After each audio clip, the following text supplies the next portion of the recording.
national slate of candidates and candidate for the Democratic nomination for the U.S. House of Representatives in Michigan's 11th District. I want to welcome everyone who's joining us live on the internet for this very special event.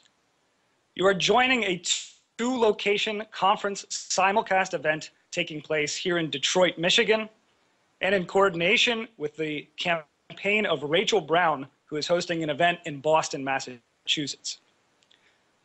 We are gathered under rather extraordinary international circumstances.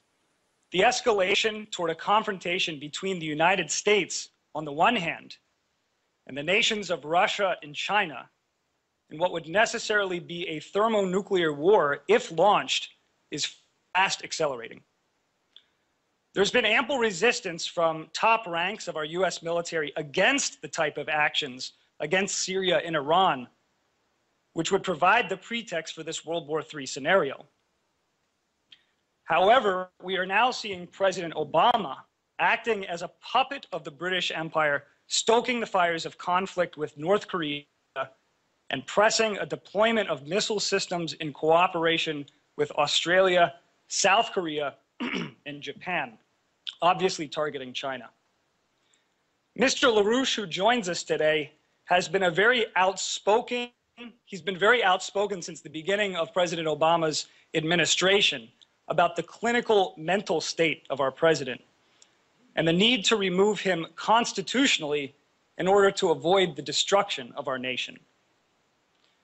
The future of our nation right now, should we act to avoid this destruction, lies in the return to the tradition of John F. Kennedy and FDR, which Lyndon LaRouche has unquestionably been the living thread of continuity for the revival of that constitutional tradition today.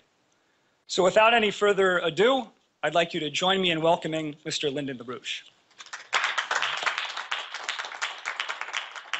Yes, thank you very much. I shall actually say to you now something which I reported to the relevant meeting earlier this morning. That the problem we have now in the organization is the fact that the California part of the organization was cut out of the general pattern because of special arrangements, which we're now taking steps to correct. But the point is that what the issue here is this. We are on the verge of both a general warfare, thermonuclear warfare, which has to be prevented because it would mean the virtual extinction of the human species, maybe not entirely, but virtually, which is about to be launched by Obama on behalf of the British monarchy. That's the way it goes. What was needed to be done right now, as I said this morning, we've got to get California properly integrated back into our operation, because the operation is as follows. We need an immediate action which is to restore our economy to its original intention, to a fixed exchange rate system. And on that basis, we can be assured that this nation would survive. But it will not survive unless we first of all establish a proper fixed exchange rate system. In our tradition, we will not survive. And so we're now at the point where if that does not occur, we're finished. Now, the key thing we're going to do for this purpose is we're going to establish a fixed exchange rate system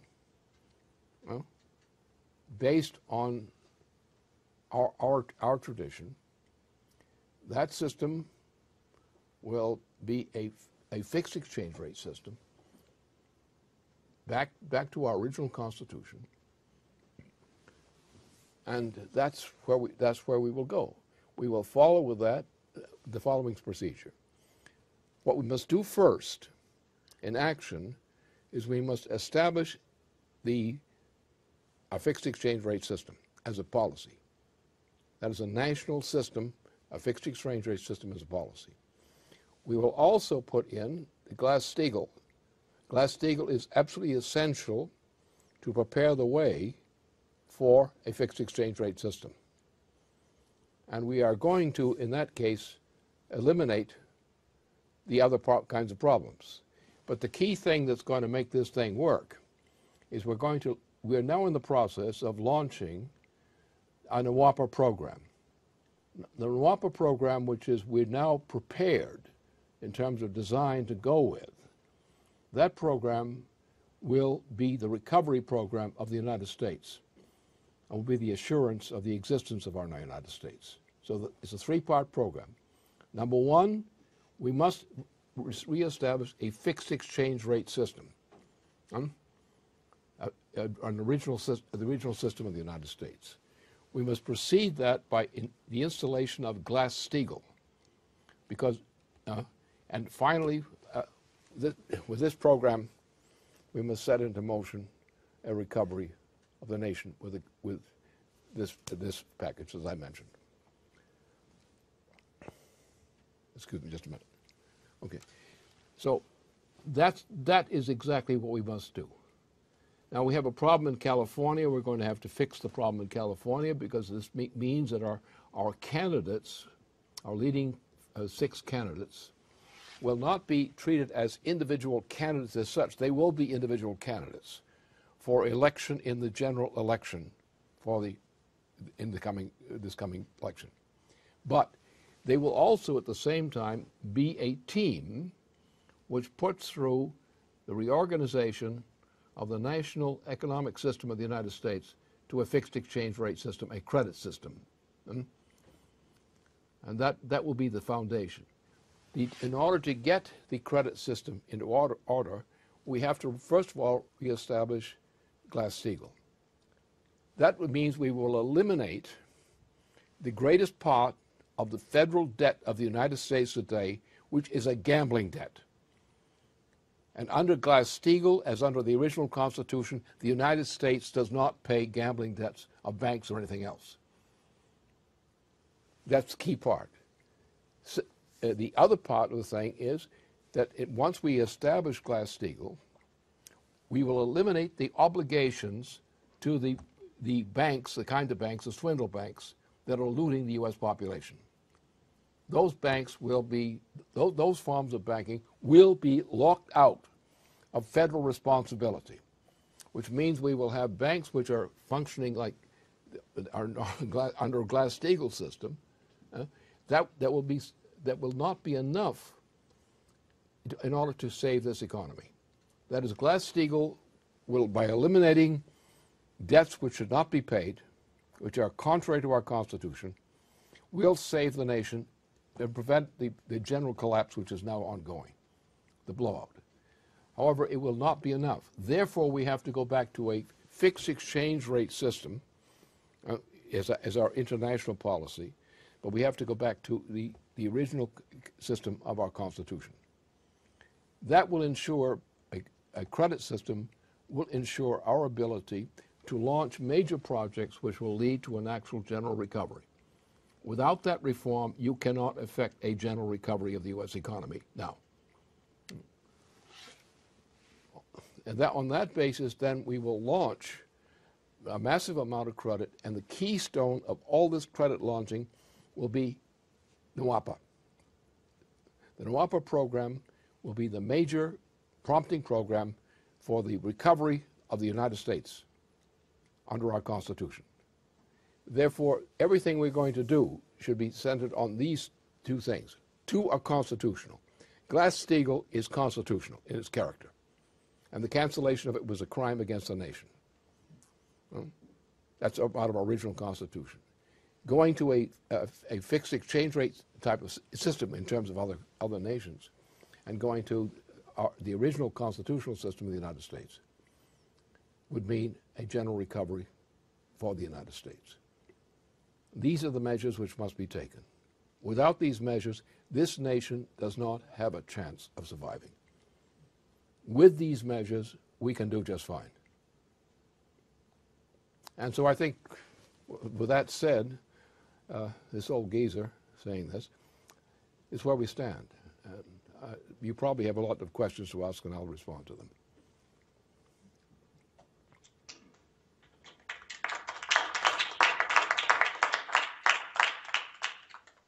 Okay, we'll start with questions here on this end. Who's got a question?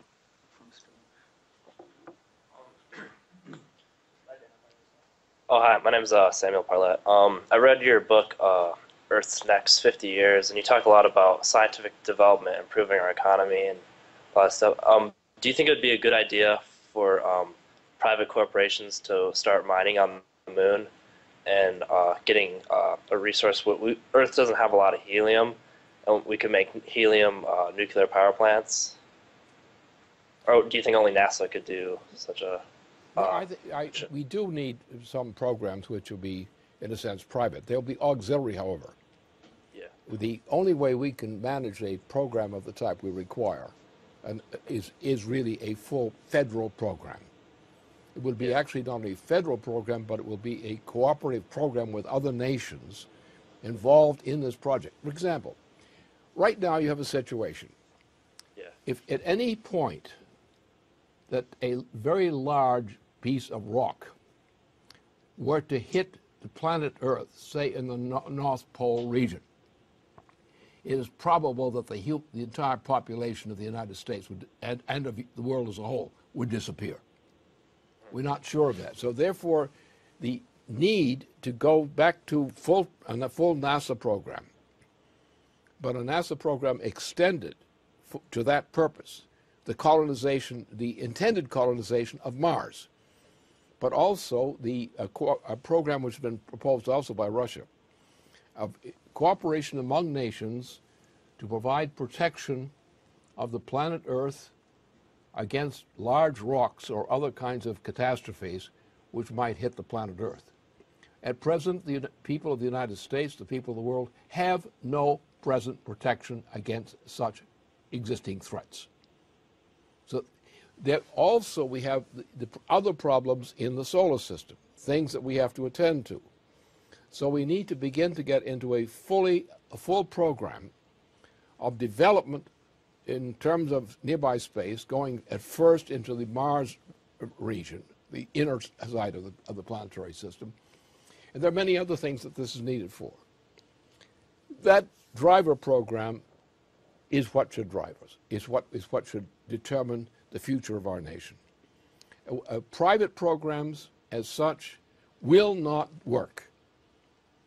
Only a full-scale federal and global program can do anything of what's necessary. With the combination of a space program, that is the restoration of NASA, for example, and the development of the NAWAPA, these two factors, as the key factors in the U.S. economy, will ensure a general early recovery of the United States economy and will provide a system for the future of mankind going into, say, some centuries to come. And we can expect, beneficial results fairly soon. Some more modest, some more copious, some more serious. But that's what's needed. This kind of driver program, with NAWAPA as the Earth-based side of this program, and then the other features, the space program, the restoration of NASA, and similar kinds of programs to a full scale. These are the measures which are absolutely essential. Without that, we are in trouble. The human race is in trouble. That's my question. Thank you.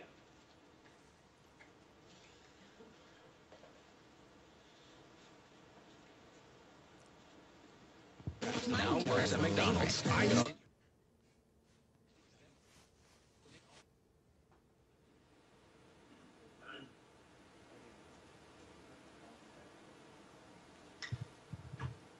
After the Kennedy assassination, why didn't future presidents and Congresses... What? The question was not clear from here. It's an audio problem. Boston. Was it on? Oh, again, I have to say it. After the Kennedy assassination, why didn't our future presidents and Congresses take up the Alaska waterworks? They're very interested in oil, but nobody Well, the point was, this was taken care of. the assassination of President John F. Kennedy was essentially a treasonous act. To the best of my knowledge, the assassination of President Kennedy was organized formally from Europe, through by way of Mexico. And the assassins, who were really of French pedigree, French-Spanish pedigree, quickly got out of there and left the remains of the situation to be covered over. But the assassination of Kennedy had a purpose. Remember that John F. Kennedy was prompted to become a presidential candidate by Eleanor Roosevelt. Her commitment was to the her commitment was to actually continue and resume the intention of President Roosevelt. And John F. Kennedy accepted that honor and did a great job for the United States. But there were other people in the United States and also in the British Empire which had a contrary view. Their intention was, first of all, to crush the kind of development program which Kennedy was developing, and implicitly Nawapa as well, and also to get the United States involved in wars overseas which would bring the United States down into a state of weakness which would please the British and some of the British lovers inside the United States. So we went into, Kennedy had opposed the Indochina War. He had been backed by General Douglas MacArthur and implicitly supported by General Eisenhower, the former president. What we've done since that time, since the assassination of Kennedy and the cover-up of the actual assassination, the United States has been taken down consistently, year by year, to the present time. There has never been a period of actual net gain in the development of the U.S. economy in terms of the economic effect of it since that time. We are now on the verge of being destroyed by a form of hyperinflation driven by international forces, which unless we junk this thing, the United States is now finished. Now the problem is that the President of the United States, the current President of the United States, is a total British agent. Obama. He's also an evil person, as I've made clear a number of times, and I've had the evidence to prove it. So under the influence of Obama, in cooperation with his masters in London, the United States is being destroyed and the world is being destroyed. We're now on the verge of a thermonuclear war, which is threatened to break out. It was already threatened last year, late last year. It's still there. Since the assassination of of Libya's president, which was an assassination. He was taken captive, and while they had him in captivity, they shot him and killed him. It's a murder. And the intention was to go immediately into warfare in Libya, not only in Libya, but in the Middle East, including Tehran,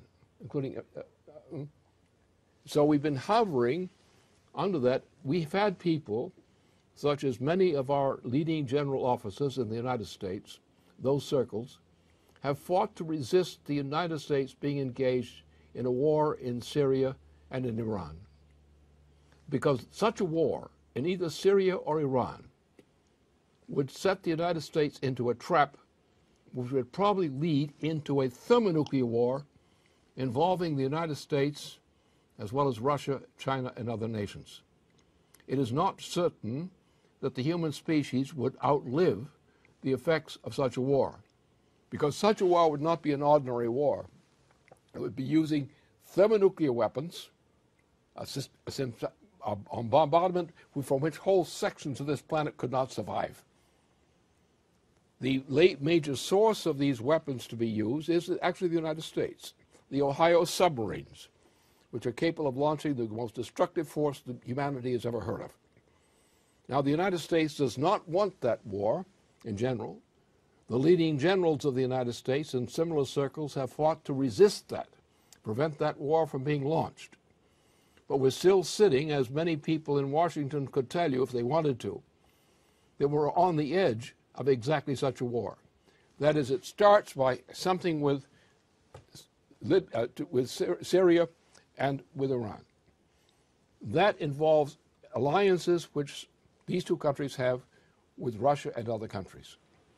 There's already a lineup for a thermonuclear war where the United States would, under British direction, would start the war by a bombardment with thermonuclear missiles, and would follow it up, of course, then with Russia and other nations which are being attacked by U.S. and British forces and so forth, would fire back. Now, when you take the number and magnitude of the weapons which are involved in this, there is a question as to whether the human species would survive such a war. For that reason, leading general officers and others of the United States, and with opinions shared with other countries, says that this must not happen. What started with Libya must not be continued. And we all know that if Obama is not impeached, is not removed from office because of his mental problems, that war will probably occur. And now some of us, I'm involved in this, some of us know this and are determined to prevent this, including leading responsible figures of the United States institutions, including people in Russia, including China, including India. We are opposed to allowing this to happen. But if this psychotic, who's called our president, Obama, remains in office, it is highly probable that the British monarchy will push him into such a war. That does not mean that the British are simply looking for a war. What the British intention is, and they made it very clear, the intention is, as we see in Europe, is to eliminate the institution of the sovereign nation state. The intention is to bring the world under the control of the British Empire. As we've already seen in Europe, the nations of Western and Central Europe, generally, do not have any sovereignty. They're under a system in which no nation in that part of Europe has any sovereignty anymore. So the intention is actually to set up a system which makes the whole world an extended British Empire. Period. That's a fact. That's not an opinion. That's a cold fact, and the British say so, and others say so. So we're now in a situation where we were trying to defend not only the existence of the United States against this trap. And you should remember also, from the time that John F. Kennedy was murdered, assassinated, the United States has been perpetually involved in a permanent series, ongoing series of long wars in many parts of the world, especially in the Asian region, but other areas as well. And if we don't stop this, civilization is finished. So right now what we have is that if Obama remains president, it is almost virtually certain that our military and other relevant people who are opposed to this war will not be able to override a declaration of war by our president.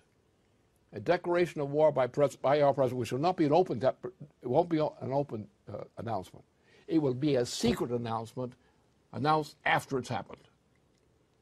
And then the counter effects will then come on. So therefore, that's what we're up against. It means that if we don't get this president out of there soon, and there are perfectly legal reasons for removing him, he's clinically insane. He's violated many violations of our Constitution. He could be pulled out as a mental case. There's a provision for that in our Constitution.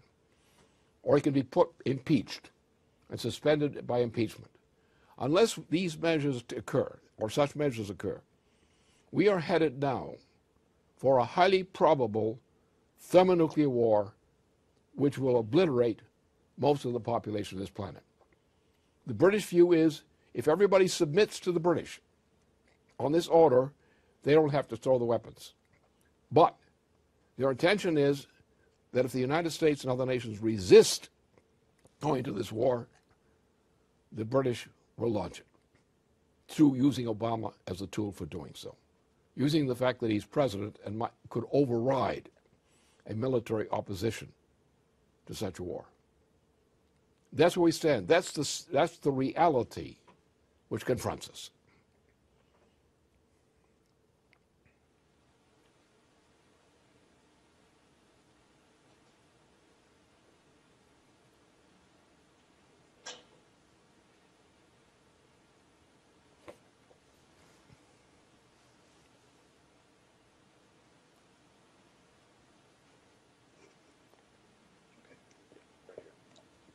Hello, Lynn. Hi. I have been talking with a lot of people about the need for Glass-Steagall and the Hamiltonian credit system and the national bank, et cetera. Most people still follow the line that they get out of the news media. News media does not talk about the futures market. They use the term speculators now in a very high level. A lot of people still believe that there's a stabilization in speculation.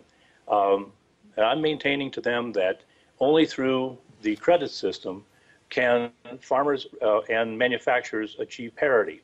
Now, where can I get this cleared up with talking with them so that they understand that any type of speculation, and I maintain including futures market, will not work as far as getting the parity across to the manufacturing and the farm production? I don't think that any competent person who has any competence whatsoever in economy would have any defense against Glass-Steagall. It's impossible. Not restoring Glass-Steagall would be an act of insanity. Look, for example, let's look at our system now.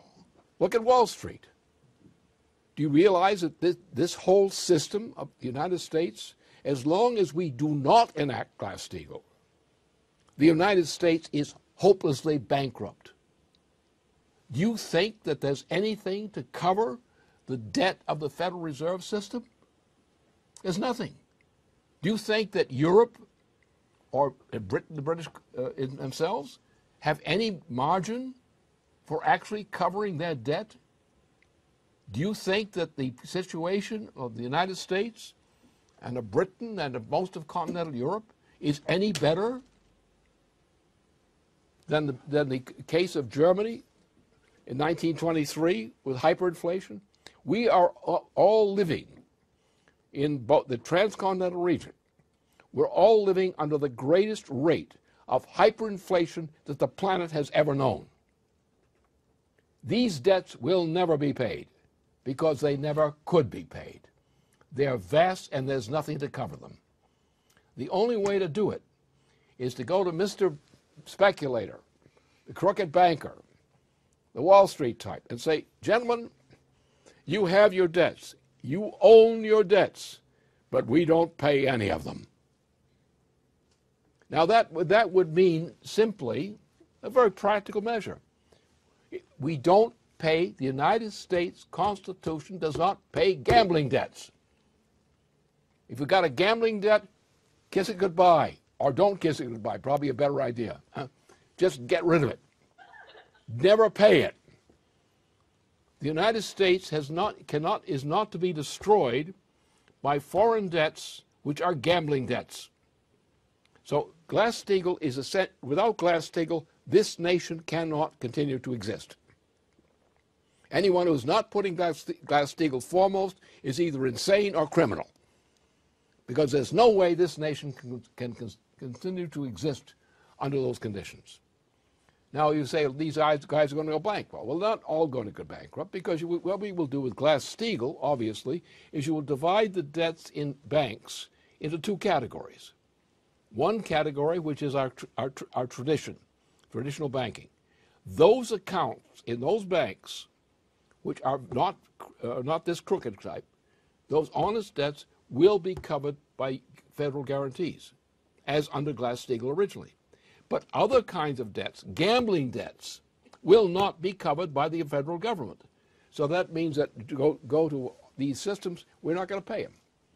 We're going to defend the banking system, that is the commercial banking system of the United States, as we used to under Franklin Roosevelt. We'll continue to do that. The problem is this: there will be not enough wealth left in the banking system, even after we clean it up and stabilize it.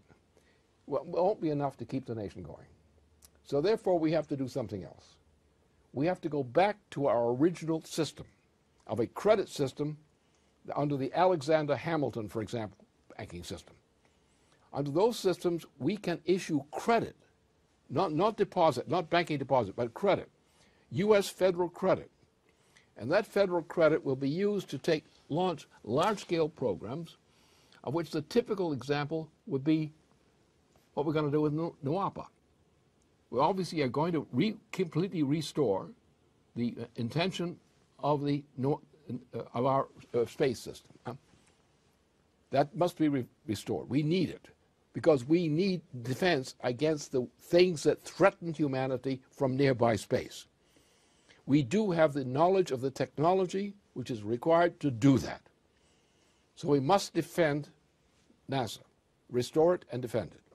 But the key thing is we've got to create a project which is big enough to, under a credit system, big enough to save the U.S. economy and get growth going again. You realize, most of you, that we no longer have any industry in the United States to speak of.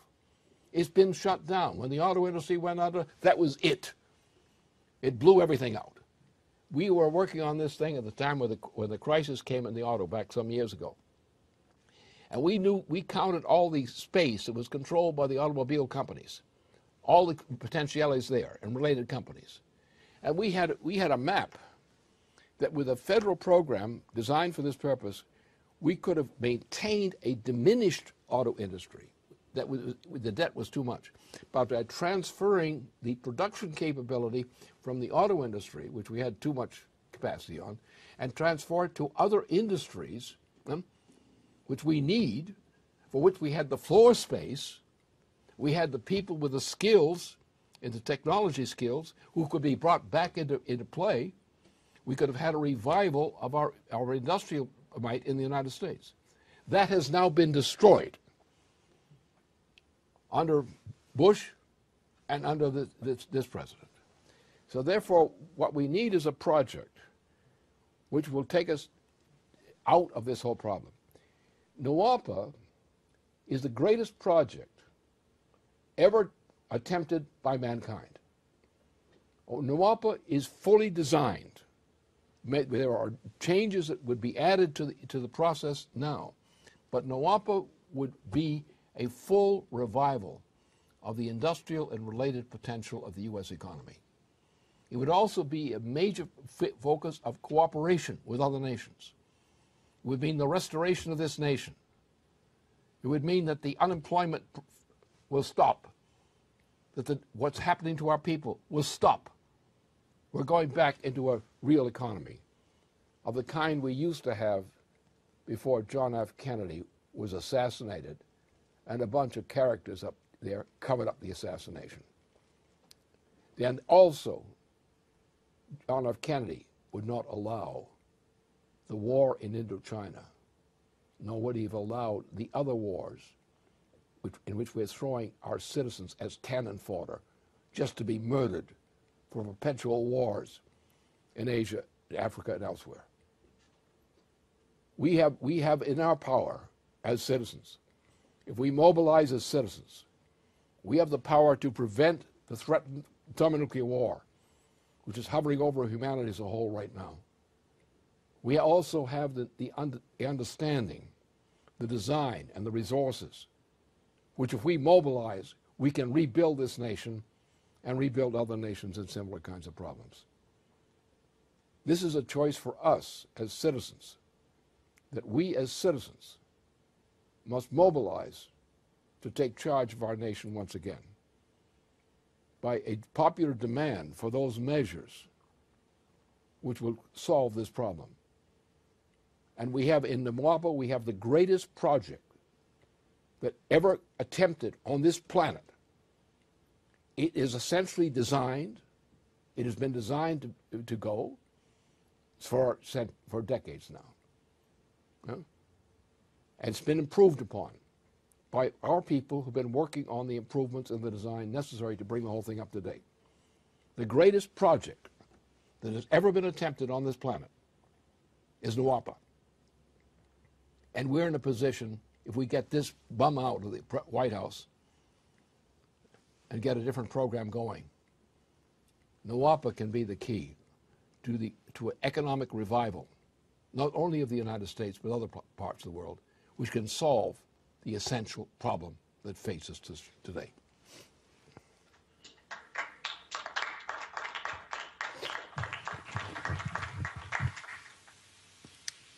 Lynn, I have a question for you. Do you see the connection in principle between the tuning of the biosphere with Nawapa and the tuning of a choir? Could there be intentions that are common with both music and Nawapa? Yes, there are. It's obvious that the creative powers of the human mind and the creative powers of classical musical composition are very closely related, so that the one is harmonious with the other. And if you have good musicians, you'll find you'll get better technicians.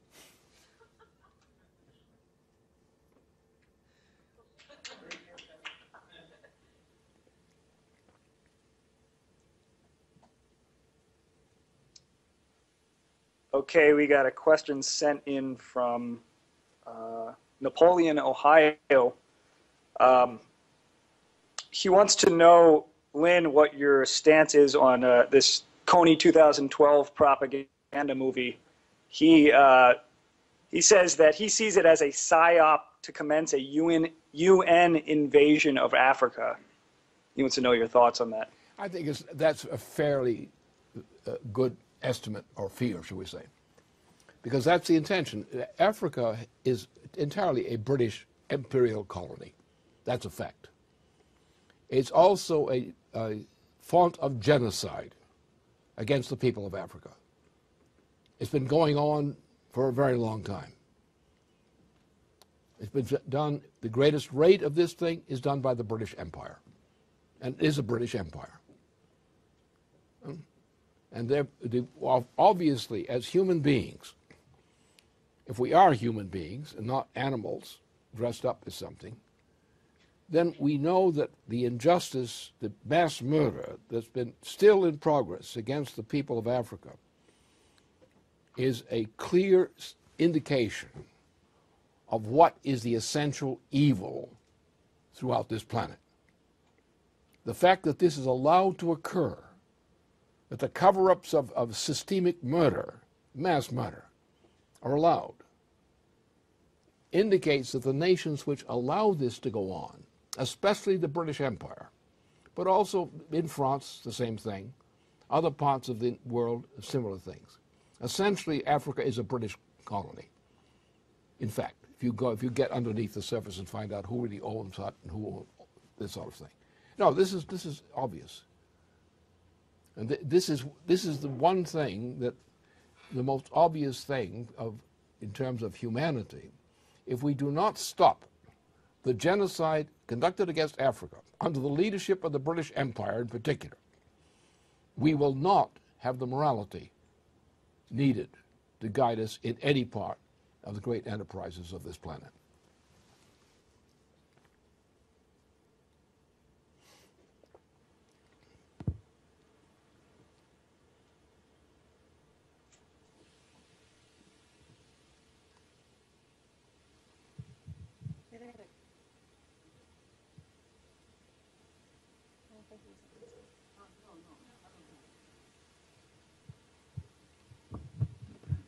Hi, I'm Arthur LaPlante,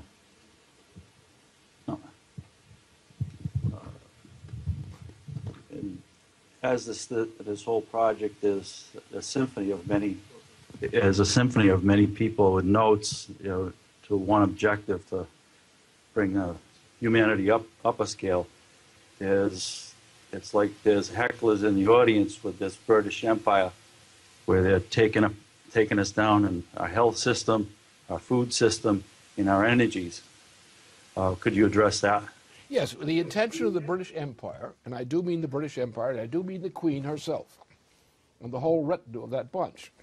Their intention and declared intention is to reduce the population of this planet, the human population, from approximately 7 billion people now to less than 1 billion people as soon as possible. It's a policy of genocide. It's the genocide problem is also known as the green policy. You will observe that since Teddy Roosevelt, who was a no-good bum, whose uncle trained him, and his uncle was the chief spy for the Confederacy, and he trained his son. So that racist crew, typified by them, did that. So that's what the Green Movement was. Now the Green Movement means no jobs. Look around you. Tell me what factories were closed, what industries were closed. Tell me what was done to agriculture under current agricultural policies through the federal government. Tell me what happened to those industries. Tell me what countries we get our foodstuffs from, our machine tool materials. It's all taken away from us. We're on a green policy. And a green policy, I'll tell you what the lesson to take is. You know, there was a long time ago, we had some dinosaurs. And those dinosaurs all died out one day, very quick, because they were not fit to live. And the same thing is being done to us. Our people are being turned into dinosaurs who lack the conditions and even the mental conditions in which to secure their own lives. This crime called environmentalism, if you don't eliminate that crime as it stands now, many of you are not going to be living a year from now. Because what we have in the central states of the United States, the agricultural states, we have a general collapse of food production, partly because of the stormy weather we had earlier this year and last year. We're not going to have crops in these areas. It's not there. The whole sections, look at say beef in Texas. Look at grains in the central states. Look at the way the water systems are managed right now, the shortages. We're not going to have the means to exist unless we get rid of this green policy, which was brought to us by a president who was not a good Roosevelt, Teddy Roosevelt. And Teddy Roosevelt was the British agent trained by his uncle, who was an outstanding British agent for the Confederacy, and who did everything possible from the time that Teddy Roosevelt became president. He did everything possible to put the United States on a green policy, which has been a trend to drive us down into disaster ever since. So they've got two problems. One, we don't have the commitment to reviving the agriculture and the industry which we need to keep even our own people alive. And this year, this coming spring, is going to be one of the greatest disasters the United States has ever experienced in terms of relative food supplies, unless we can do something to change that now. So that's where we stand. Yes, we can do much about this. We can solve a lot of problems. But we have to find the will, and we have to find a new leadership inside our government to restore our constitutional system and put us back on production. Look at around you. Look at the young people, say between 12 and 18 or more so years of age. Look at what their situation is and think back what the situation was one generation ago or two generations ago. What's happened to those young people, those young men and women, say from 12 years of age or 14 years of age up? What's their condition? What's happening to them? What's happening to our farmers? What's happening to our food supply? What's happening to our industry? What's happening to our health care? And all of this has been done to us by our own government since the time that we had the last real president in office. We had 2 Bushes, and they weren't burning bushes, and we had this current presidency. And these have been the greatest disasters which the United States has ever experienced.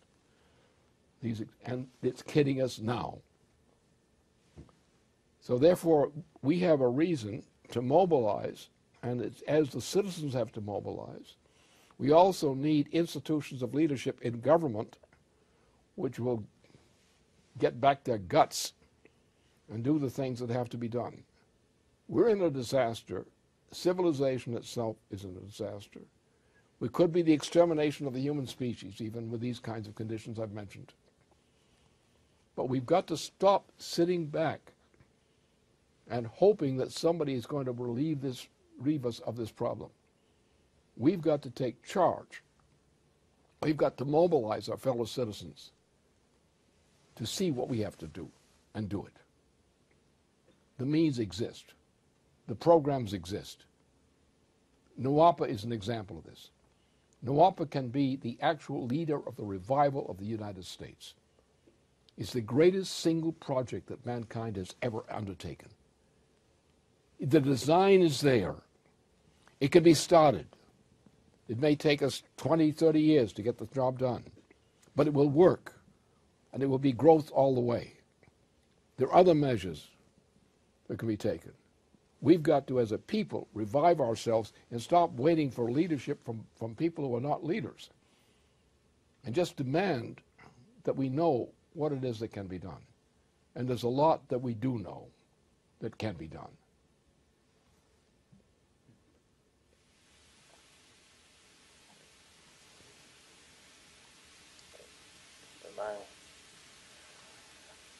Hello, I was wondering, what are we going to do to change our culture? Like, we have these environmentalists, we have these Kill Coney cult now, and we have a bunch of our youth in the universe of mindlessness and just being on Facebook and not in reality. How do we change our culture, our society, and make it better? Well, I recall a time when things were not quite as bad as they are today. That was called the Great Depression of the 1930s. And I can tell you that things were much better there then than they are in most parts of the United States today. Because at least we had our brains. And that's something they've tried to take away from us in recent years. So it's up to us and to recognize that we have in the United States, we may have kids on the street who are just nothing right now. They're practically destroyed people. And it's intentional. I mean, the conditions that exist among young people who are virtually destroyed, drugs and have all the other things that go with it. 12-year-old kids who are actually becoming murderers out of hysteria and desperation, with no opportunities to face them. People living on the streets in those years' age groups. We let that happen. We could fix it. We don't fix it because we're showing respect for our great leaders, our great misleaders, especially since about 2000, when things really began to get bad. So therefore, we can do something about it. But we have to decide we do have to do something about it. You don't have to do something really drastic.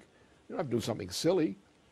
All we have to do is look up at these politicians who want to be politicians and others, and who are officials, and say, come on, cut the crap.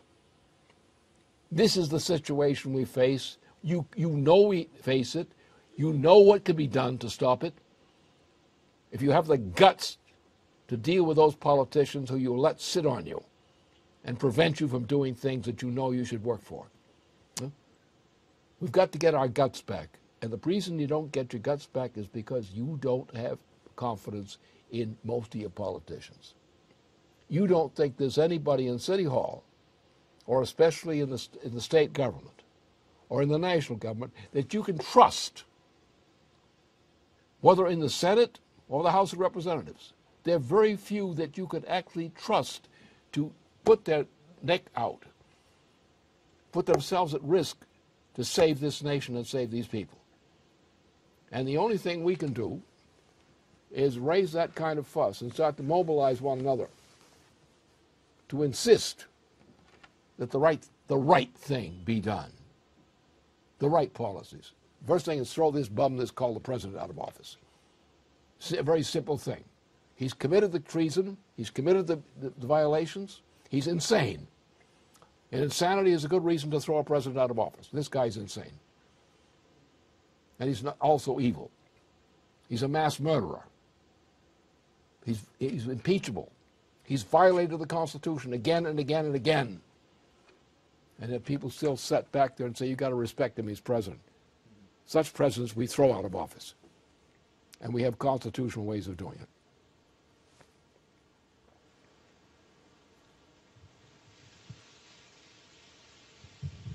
Hi, Lynn. I have a technical question for you in regards to the fixed exchange rate system.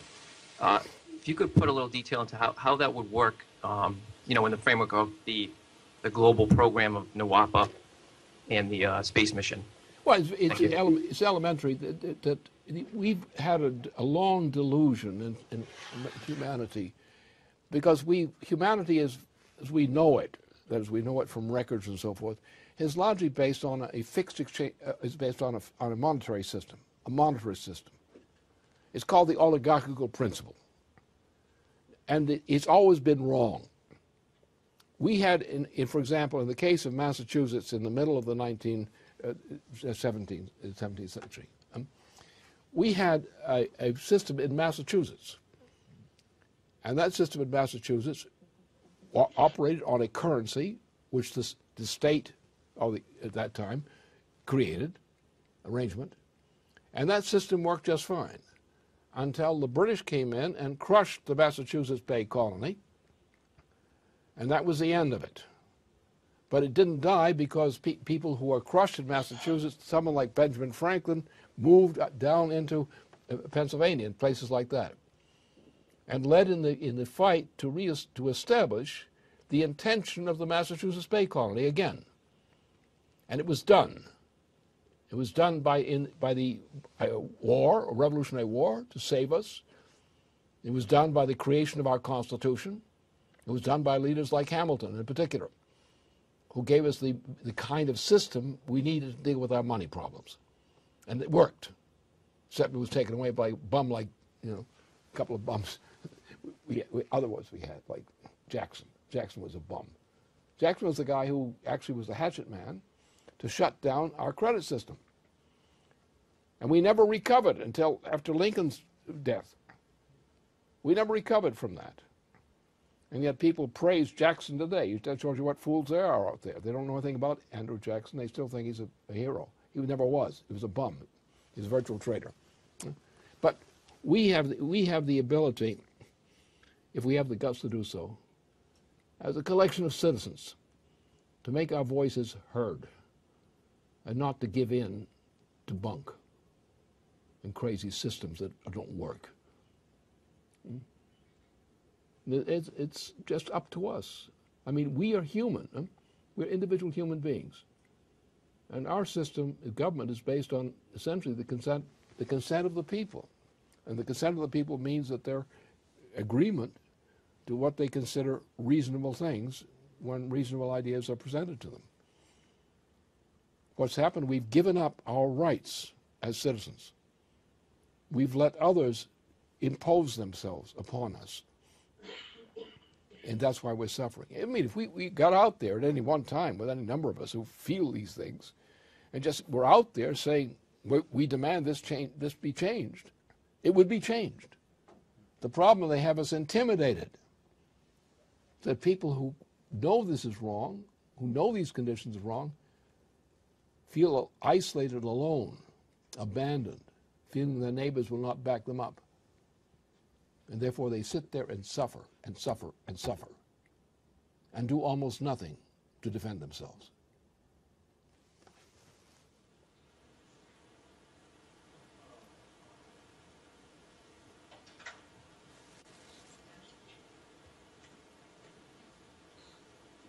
Hi, Lynn. We have another question that was sent in from a contact who was not able to make it. He's from Wyandotte, and his name is Joe. And though you already addressed this, I think maybe you want to seize the opportunity to continue to push the issue. He says, how is the NWAPA going to affect Detroit and the Midwest? NWAPA is benefiting the West Coast, but how does that benefit anyone here who doesn't just pick up and move out west to work on the project? How many train and railway systems do you think are going to be required throughout the United States, as in Detroit, for example, Michigan generally, Ohio, Indiana, Illinois? How many places that used to build automobiles and airplanes and things like that, machine tool design equipment? Do you think that NWAPA, which is apparently largely in the western part of the United States, up into Canada and up into Alaska, do you think that they're going to do this all by themselves? Where do you think you got the machine tool? We've got people in Detroit, we've got people in Ohio, we've got people in other places who are virtually running out of the age group that they can still do machine tool design. But they're still there. And they may not be able to work as hard as they used to, but they have the brains and knowledge to know how to teach others how to do it. What NWAPA will be, over a period of, say, up to 30 years, 20 to 30 years, will be the greatest project you ever saw, and every part of the United States will be involved in it. There's no section of the United States that would not benefit immensely from the installation and development of the NWAPA program. It's the greatest project which has ever been attempted by any nation, including our own. And it would mean the immediate revival of the United States to what it once was, and better.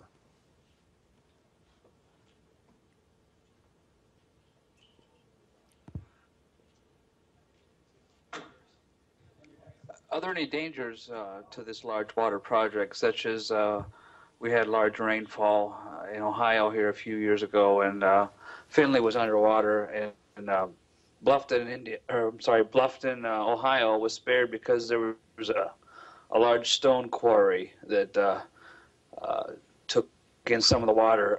Would you install like buffers or anything of that nature when you have a large amount of water being moved? Absolutely. Look what happened in Tennessee Valley Authority. The Tennessee Valley Authority was a miniature version of the kind of approach done then under President Franklin Roosevelt, which is what NWAPA represents. But NWAPA is a much larger scale. It's the entire territory of this nation is involved. And this goes down to Mexico, northern Mexico. It goes into Canada. It's an international project. It's the greatest water management project ever conceived by mankind. The greatest projects we ever did are miniatures compared to NWAPA. It's the greatest water control and rearrangement system that was ever conceived of. Massachusetts has a question. Hi, Len. Paul Barron. You stated a couple of weeks ago when Benjamin Netanyahu was here to see President Obama that they had a secret agreement that President Obama would back Israel. Just this week I read in the New York Times that Netanyahu and the defense minister Barak has come to an agreement that they do need to strike Iran. Could you elaborate on that? Yeah, there's no such need whatsoever. This was a British operation. These guys are British stooges. That's all they are. The majority of people that I respected in Israel, some of them are still alive there, would have opposed this nonsense as insanity. But the British interest, which controls these guys, owns them, like Netanyahu, is nothing but a puppet of the British. So he, with the backing of various interests, including Saudi interests, for example, are involved in trying to get this thing going. But the majority of the leadership I know in Israel, which is reasonable, they're not always reasonable, but they're reasonable on this question, know that this is insanity, the worst thing you could possibly do. But so the point is, this should never happen. And we hope that they would throw Netanyahu. The guy is no good anyway. He should have been thrown out by the Israelis because he's, as many of them know, he's a threat to the average Israeli. His operation is a threat. They have no need to be involved in getting involved in a major thermonuclear war. And that's what this is. The Israelis may not have thermonuclear weapons. They have nuclear weapons. But they have no interest in such an adventure. They're only British puppets. And the problem, I don't know how hard some of the people I know about in Israel have fought against them, but I know they fought against them. And this thing should not be tolerated at all. You can imagine if this were to happen, and most of our leading generals know this, as well as other relevant people. If you were to make an attack on Iran by Israeli forces, do you know what would happen? What countries would be involved? Do you know what kinds of weapons would be involved? Not just by the Israeli forces, but by others. Do you know what the alliances are throughout Asia? Do you know that what happens is this will come as a surprise attack? In other words, somebody's not going to declare war and then march troops in and then start to act. They will not tell you when the attack is to occur. Huh? They will not tell you. You will have no control over it. You have a president of the United States who's behind this, under British direction. The British are running it. You will not be told. What will happen then is you will have a concatenate once the first weapons are fired, and they will be thermonuclear weapons. Not just nuclear weapons, thermonuclear weapons. And the United States has the greatest concentration of these thermonuclear weapons in submarines. When these things go off, they will go off against targets including Russia and China and possibly India, probably India. What do you think is going to happen then? The minute those things go off, and somebody detects that this is out beyond what's controllable, then you're going to have a reaction by the targeted nations, including nations which are also thermonuclear powers. Do you know how much killing is done in a war which the United States is involved in, where thermonuclear weapons are involved and others? Do you know how much of this planet will survive, or maybe not survive, if that thing starts? Do you realize what's being done by the U.S. military command in trying to postpone this since last year? And they're not sure how long they're going to be able to hold out against precisely this operation, which our President of the United States is behind. And the intention is to get the United States, under this president, to support this war. Such a war started with thermonuclear weapons may not leave many living human beings on this planet, if any. That's why people are concerned about this thing. They realize what the potential is. And you see what happened in Libya to Gaddafi. The Gaddafi model is the model for this kind of approach. And it was done by this president, who committed a crime in launching that war. Huh? So those are the terms you have to consider. We have a president who is prepared to unleash unlawful warfare, putting the United States itself in jeopardy by that act, involving Israel in this as a puppet to set the thing off. If it's set off and the target is Russia, and China, and also implicitly India and other places. If that occurs, then obviously the U.S. naval forces and other forces are going to launch an attack on Russia and China with thermonuclear weapons. The minute those weapons are detected as launched, Russia and China will respond with thermonuclear weapons. The planet will explode with nuclear and thermonuclear weapons and other things. That's what this is. That's what's at stake with Netanyahu as the trigger man for thermonuclear World War III.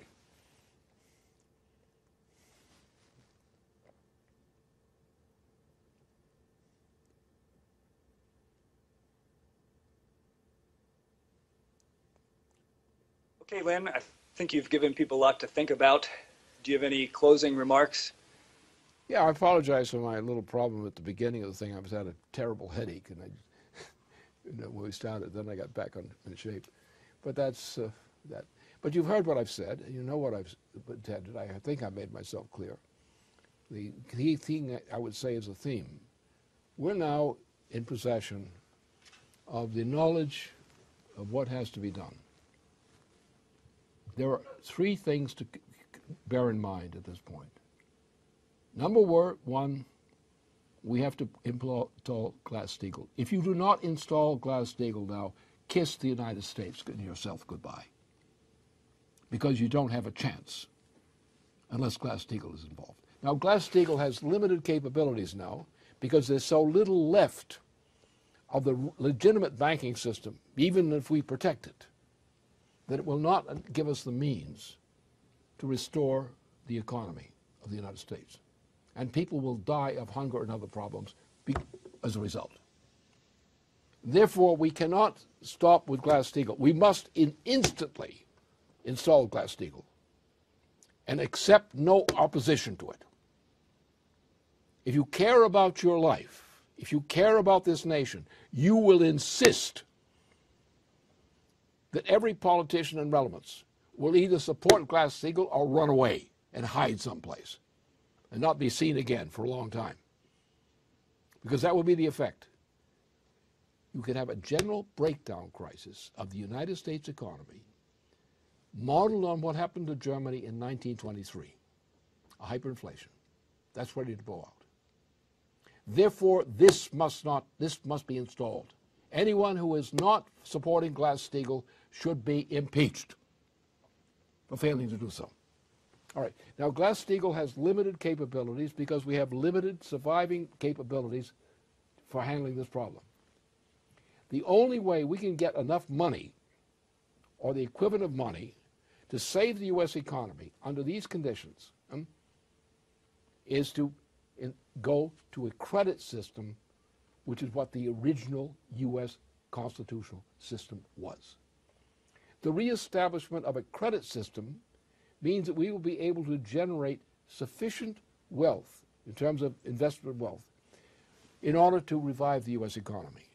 That would mean largely you have two things. NWAPA obviously has to be restored because it's strategically crucial that NASA be restored. But the big project is NWAPA. And the combination of a national credit system and NWAPA will be the greatest surge of revival for the U.S. economy ever imaginable. So we have in our hands the things, NWAPA, the revival, going to the credit system as such, and the program of NASA. These projects will do it. We can save this nation. And there's nothing else much worth doing unless that's done.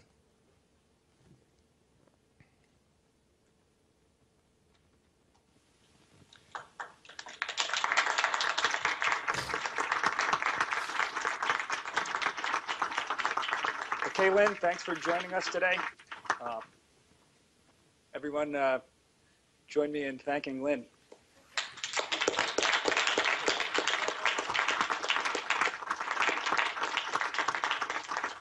we'll have a 5-minute break, and then we will go to Boston. We'll go to Rachel Brown.